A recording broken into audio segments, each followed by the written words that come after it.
Good day, and welcome to another edition of the Military and Foreign Affairs Network. I'm your host, the voice of reason.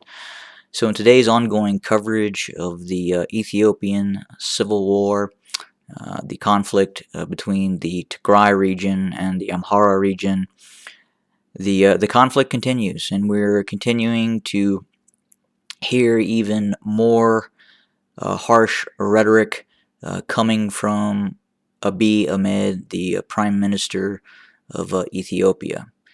And the intent behind his recent words were to imply that he is seeking a total war against the Tigray region and appears to be attempting to mobilize the regional forces of the other areas of Ethiopia, the other regions, to march on the Tigray region. Now, the problem with that is one: will these other regions send their sons into the Tigray region to die for Abiy Ahmed and the Prosperity Party? That's question one.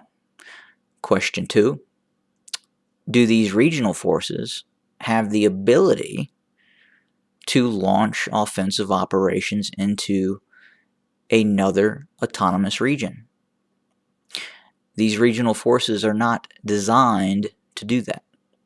So they're going to face immense challenges in marshaling these forces. Obviously, they would be supported by the remnants of the Ethiopian army, the Ethiopian army which still exists, that was not entirely defeated inside of the Tigray region. And that is going to be another challenge as well, because many of these forces are simply not designed, deployed, equipped, trained to do the sort of operations that Abiy Ahmed and the Prosperity Party and the Amhara regional leaders are attempting to get them to do. But right now we're seeing a large-scale mobilization, a tremendous mobilization of the Amhara region. What is also interesting, we are seeing the recruitment of leaders to lead these large units of Amhara militia. We're not really seeing active duty Ethiopian army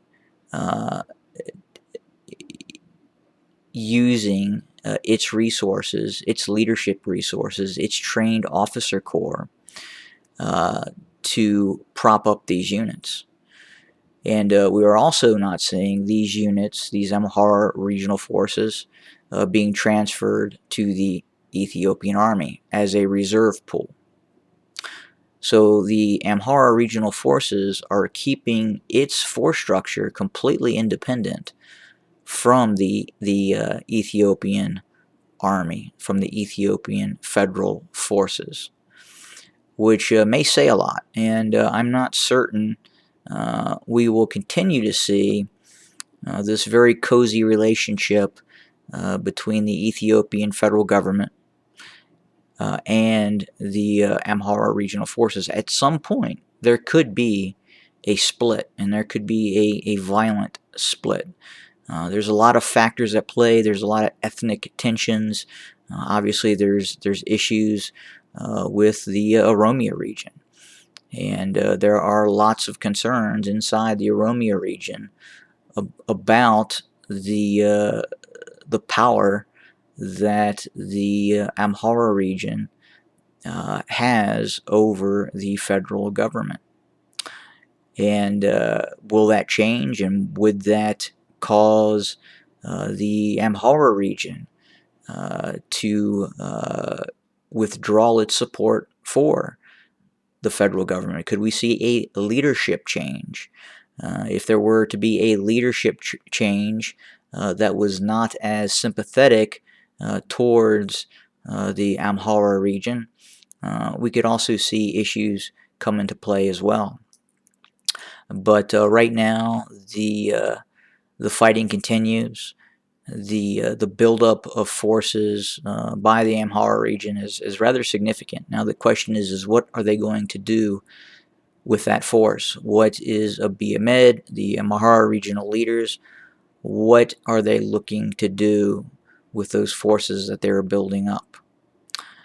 And then we have to look at the Tigray region. Operations obviously are continuing. Further operations have been launched into the Afar region. There is also sympathetic allies within the Afar region that are taking shape and are not supporting the Ethiopian federal government. They are not supporting Abiy Ahmed and the Prosperity Party. So we are actively seeing, in some cases, Afar regional forces that are in fact joining the Tigray Defense Forces. So what should we make of that? What will be the response from the Amhara region? What will be the response from the Ethiopian federal government? We don't quite know yet.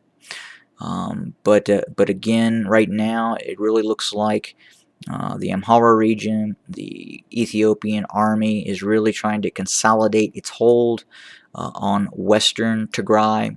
And then obviously the Tigray region is fully mobilizing to counter those efforts to seize the western Tigray region, because again, having that control over the western border, the border with Sudan, could be vital for the Tigray region.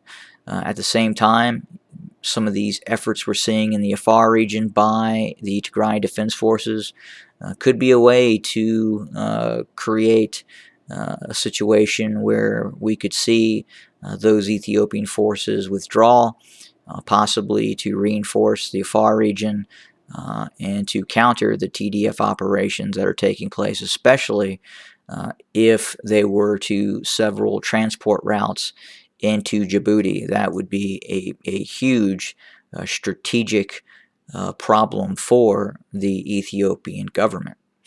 But this is a very fluid situation right now in terms of the tempo of operations, the mobilization that is occurring. Right now, the Tigray region has control over all of southern Tigray, all the way down to Alamata. That was being called into question a few days ago by some erroneous reports. But however, that's not the case. The TDF controls southeastern Tigray region and all the way up, obviously, through Mekelle. And the only areas that really aren't in control are some border areas of the Eritrean border up north, and obviously the what we would define as the Western Operational Front of Humera and further south towards the border of Amhara. But we will continue to update as information comes in. But again, tremendous buildup of forces on both sides. Tremendous buildup of forces by the Amhara region. Tremendous buildup of supporting forces by the Ethiopian army to right now kind of support these Amhara militias, quite possibly turning over some weapons. But it's a very precarious situation as we see these regional forces start to mobilize and deploy and fight each other. And that is a makings for a incredibly nasty civil war. Have a great day, everybody.